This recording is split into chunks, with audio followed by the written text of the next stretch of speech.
गठबंधन प्रत्याशी के द्वारा समाचार पत्रों में अपने नामांकन के लिए दिए गए विज्ञापन में निषाद पार्टी का नाम शामिल किए जाने को लेकर गठबंधन प्रत्याशी के द्वारा खेद व्यक्त किए जाने के बाद भी निषाद पार्टी के जिला अध्यक्ष एसके बाबा ने स्पष्ट किया कि जिस तरह से नामांकन के विज्ञापन में निषाद पार्टी का नाम दिया गया था उसी तरह का खेद व्यक्त होना चाहिए। पत्रकारों से अनौपचारिक बातचीत में पार्टी जिला अध्यक्ष एसके बाबा ने कहा कि इस मामले में गठबंधन प्रत्याशी को जिला निर्वाचन अधिकारी, चुनाव आयोग तथा पार्टी की ओर से नोटिस दिए गए थे। इसके जवाब में गठबंधन प्रत्याशी के द्वारा समाचार पत्र के माध्यम से खेद व्यक्त किया गया, लेकिन पार्टी से संतुष्ट नहीं है। उन्होंने कहा कि यह निषाद पार्टी के वोटर्स को गुमराह करने के लिए किया गया है। समाजवादी पार्टी और कांग्रेस हमेशा षड्यंत्र की राजनीति करती है, क्योंकि निषाद पार्टी भारतीय जनता पार्टी के साथ मिलकर काम कर रही है और इस चुनाव में भारतीय जनता पार्टी की सरकार बनाने के लिए जी तोड़ मेहनत कर रही है, इसलिए पार्टी के वोटर्स को गुमराह करने के लिए यह कदम उठाया गया है। उन्होंने समाज के वोटर्स से अपील की कि निषाद पार्टी भारतीय जनता पार्टी के साथ से, इसलिए सभी लोग भारतीय जनता पार्टी के प्रत्याशी का समर्थन कर उन्हें भारी मतों से विजयी बनाएं। जनाब जी, आपने पहले कहा था कि हम प्रदीप जैन को नोटिस देंगे, उन्होंने अपना पार्टी का नाम छापा था समर्थन, क्या हुआ उस पूरे मामले में? नोटिस भी जारी हुआ है और चुनाव आयोग से भी नोटिस पहुंचाया है और डीएम साहब ने भी कार्रवाई की है और आज से शायद विज्ञापन पेपर में भी आया है कि प्रदीप जैन जी को नोटिस जारी हुआ है और चुनाव आयोग की तरफ से आज पुष्टि हुई है न्यूज़पेपर के द्वारा। गठबंधन प्रत्याशी की तरफ से कुछ आया है? नहीं, गठबंधन प्रत्याशी की ओर से आज पेपर में निकला है, खंडन निकला है, जो कि ये सामने है खंडन,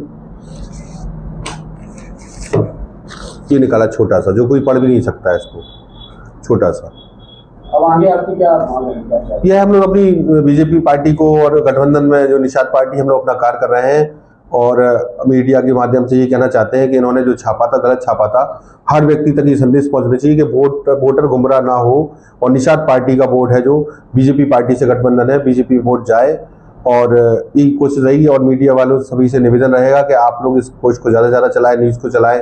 और जो गाँव में व्यक्ति बैठा है, कोई मोबाइल भी नहीं चलाता है, ना न्यूज़पेपर जाता है, तो ये ज़्यादा से ज़्यादा लोग मीडिया, सोशल मीडिया के हिसाब से सब जगह ये खबर पहुँचे। आपको क्या लगता है कि षड्यंत्र के तहत इस तरीके से डाला गया था क्या? षड्यंत्र है। सपा और कांग्रेस का क्या काम है कि भाई मोदी जी देश बेच रहे हैं, ये कर रहे हैं, वो कर रहे हैं, मगर हम ये कह रहे हैं कि हमारे जब सपा सरकार थी, कांग्रेस सरकार थी, हर रोज थाने जाना पड़ता था किसी का लड़ाई झगड़ा या कुछ भी हो। आज 5-5 साल हो जाते, 5 बार थाने नहीं जाना पड़ता है, क्योंकि कोई लड़ाई झगड़े नहीं हो रहा है कहीं पे, ना कोई जमीन पे कब्जा हो रहा है, ना कुछ हो रहा है, बल्कि हम लोग को और धमकाया जा रहा है। ठीक है, ना ही कोई पुलिस हम लोग को प्रोटेक्शन दे रही है। मंत्री जी पे भी कुछ दिन पहले हमला हुआ था और इस तरह हम लोग भी विरोधी पार्टियों की नजर पर है। तो अभी तक इस पूरे मामले में जो कुछ हुआ उससे पार्टी कहाँ तक संतुष्ट है?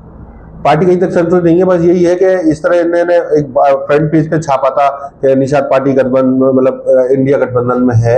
हम चाहते हैं कि ये उसी तरह से फिर से छापे कि हाँ ये हमसे गलती हुई है, किसी और ने गलती की है, षड्यंत्र है जो भी है, और उनका माफीनामा आने से क्या हो जाएगा। पार्टी हाईकमान का क्या कहना है? पार्टी हाईकमान का कहना यह है कि भाई आप अपने उच्च स्तरीय डीएम जो चुनाव आयोग को शिकायत है वो क्या कार्रवाई करते हैं, उनकी भरोसे बैठे। समाज के वोटरों से क्या कहना चाहिए? समाज के वोटरों से ही कहना चाहते हैं कि भाई निषाद पार्टी बीजेपी के साथ है और ये कहना चाहते हैं कि ज़्यादा से ज़्यादा लोग बूथ स्तर पे, ब्लॉक स्तर पे निषाद पार्टी के लिए काम करें। और हमारा काम है इस बार मोदी सरकार 400 पार और 400 से और भी पार हो।